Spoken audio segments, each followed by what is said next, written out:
I am David Weintraub, the owner of Bodyworks DW Advanced Massage Therapy. I've been a practicing massage therapist for 17 years, have been doing prenatal massage ever since I started.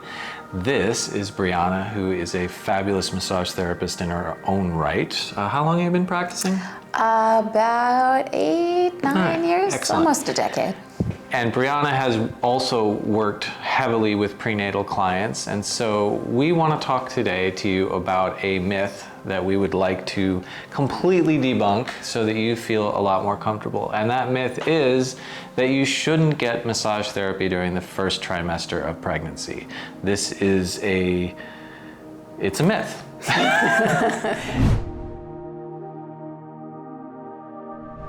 I want to tell you a little bit about the origins of it and kind of help you understand where it came from, and then also help you understand the reality and the actual science that really says that it's totally not true. All right, so first, let's just say there is no science or medical reasoning behind the idea that you shouldn't get massage therapy during the first trimester. Nobody's studied that. There's nothing attached to that. It's basically one of these sort of zombie myths that carries over from when people made assumptions about healthcare.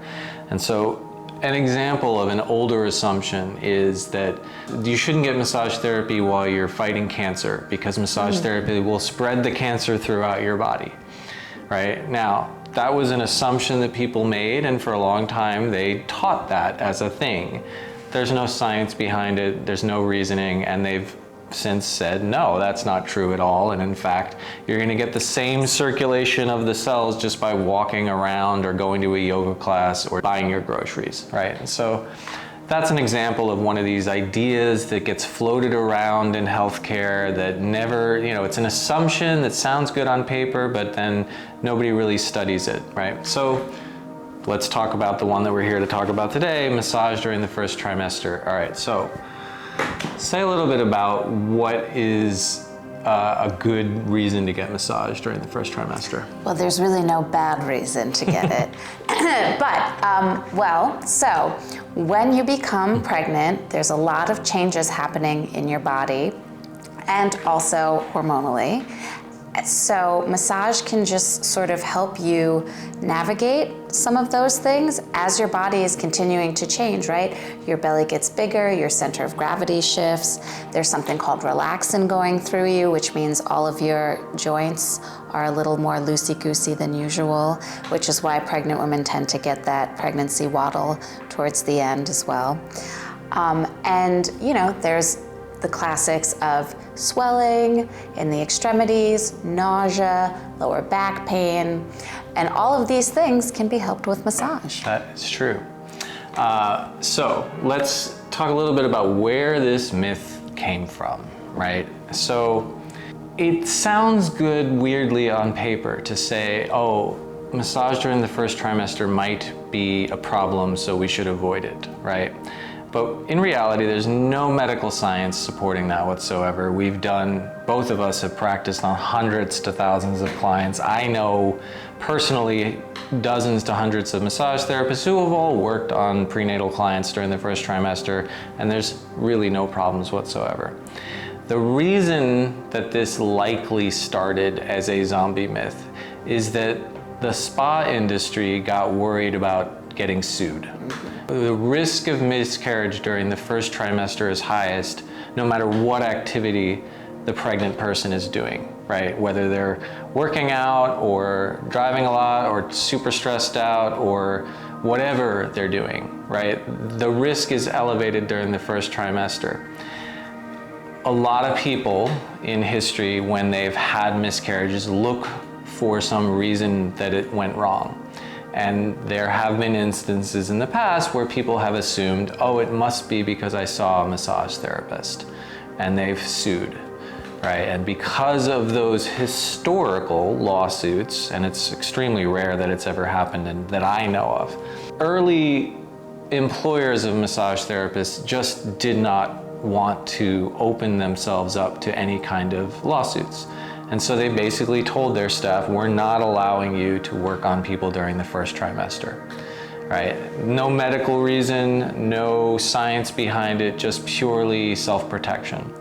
And, you know, from a business standpoint, that may or may not make sense, but it basically keeps a lot of clients from getting the care that they actually could use and benefit from during the first trimester.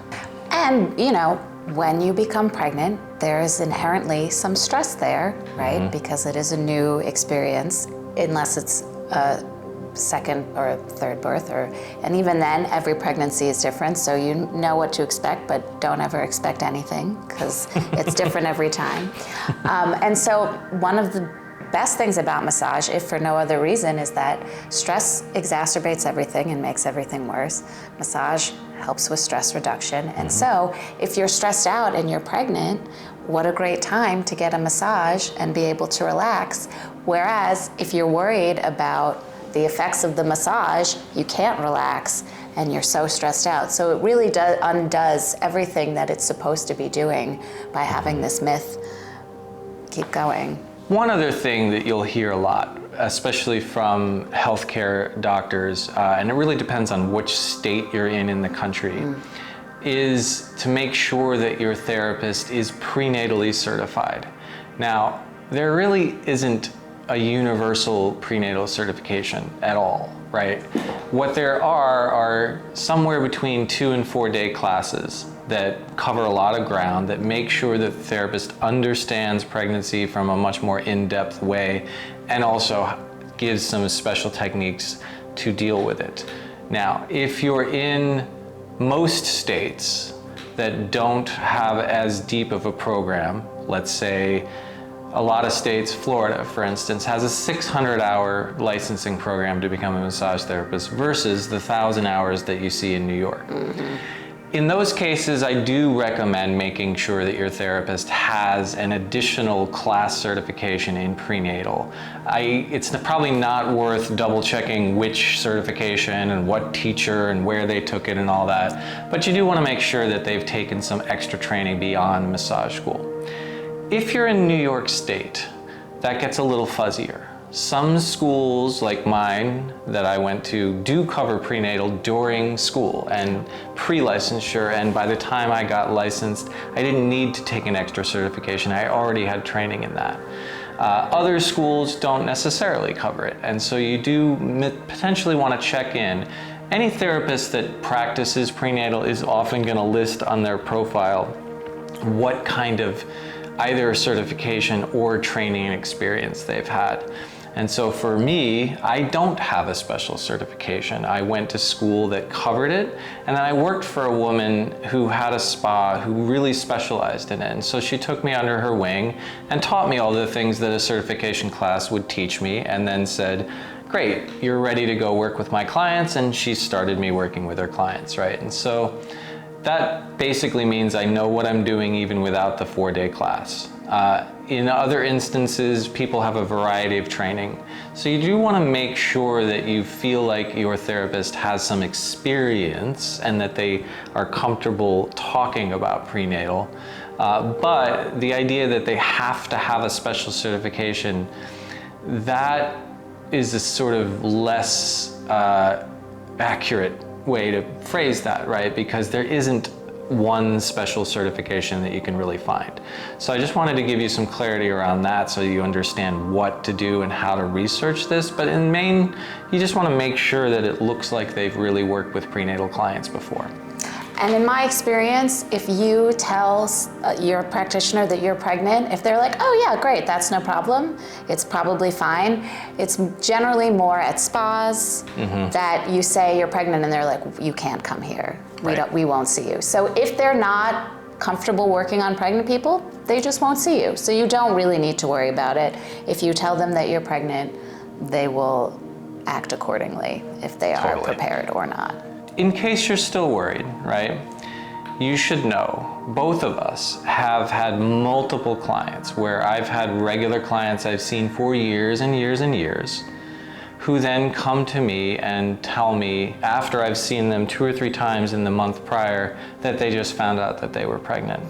So there's dozens to hundreds of times that I've worked on a client who didn't know they were pregnant while they were pregnant. nothing happens, right? If the client is healthy enough to engage in regular activities, walking, carrying their other children, carrying groceries, going to a light exercise class, going to work, they're not experiencing any detrimental symptoms or a high-risk pregnancy, then massage is not going to have any more impact on their possibility of a miscarriage or their health than any of those other activities, and probably less impactful than those other activities. So we hope that this makes you feel a little bit better, understand where this idea came from, get that it's really not valid, and know that certainly at our practice at Bodyworks DW, we love to see people during their entire term, whether it's first, second, third trimester, and even afterwards in postnatal therapy.